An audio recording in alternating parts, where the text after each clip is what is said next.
Trans India media and entertainment private limited Prabhudeva நடிக்கும் ஜாலியோ gymkhana November 22 முதல்.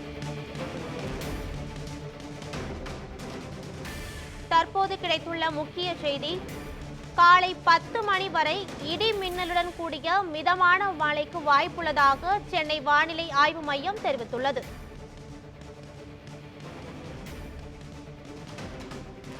நாகப்பட்டினம், திருவாரூர், தஞ்சாவூர் உள்ளிட்ட 7 மாவட்டங்களில் காலை 10 மணி வரை மழைக்கு வாய்ப்புள்ளதாக வானிலை ஆய்வு மையம் தெரிவித்துள்ளது.